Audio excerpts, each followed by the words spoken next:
Team India spin allrounder Washington Sundar కెరీర్ని coach Gambhir నాశనం చేస్తున్నాడన్నాడు మాజీ క్రికెటర్ దినేష్ కార్తిక్. టెస్టుల్లో సుందర్ను 3వ స్థానంలో ఆడించడం అతడి కెరీర్ని ప్రమాదంలో పడేస్తుందని హెచ్చరించాడు.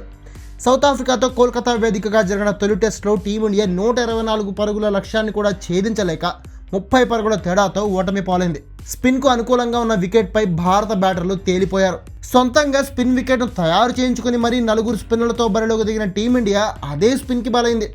ఆశ్చర్యకరమైన విషయం ఏంటంటే 4వ స్పిన్నర్గా జట్టులోకి తీసుకున్న వాషింగ్టన్ సుందర్ని కేవలం బ్యాటర్గా మాత్రమే వాడుకుంది. ఫస్ట్ డౌన్లో బ్యాటింగ్కు పంపింది. మిగతా బ్యాటర్ల కంటే మెరుగైన ప్రదర్శన చేసినా అతను బౌలింగ్ చేయలేదు. అయితే ఈ నిర్ణయంపై ఇప్పుడు విపరీతంగా విమర్శలు వస్తున్నాయి. దినేష్ కార్తిక్ కూడా ఈ విషయంలో ఘాటుగా స్పందించాడు. టెస్ట్ క్రికెట్లో వాషింగ్టన్ సుందర్ను ఎలా చూస్తున్నారు? బ్యాటింగ్ ఆల్రౌండర్గానా లేదా బౌలింగ్ ఆల్రౌండర్గానా? అతన్ని 3వ స్థానంలో బ్యాటింగ్కు ఎందుకు పంపించారు? బ్యాటింగ్పై ఎక్కువ ఫోకస్ పెట్టాలని పరోక్షంగా సూచిస్తున్నారా అతడికి?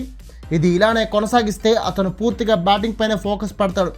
అది బౌలర్గా అతని కెరీర్ని ఎండ్ చేస్తుంది. వాషింగ్టన్ సుందర్ బ్యాటింగ్తో పాటు బౌలింగ్ కూడా చేయగలడు. అలాగనే అతని బ్యాటర్గా ప్రమోట్ చేస్తే రెండింట్లో ఫెయిల్ కావచ్చు.